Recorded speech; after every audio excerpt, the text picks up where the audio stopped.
I've lived in Paris for many years before moving to Chicago, and I'm also a Catholic.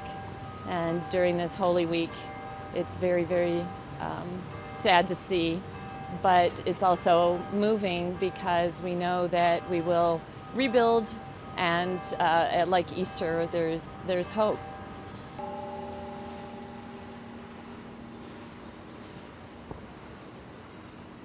I love the solidarity.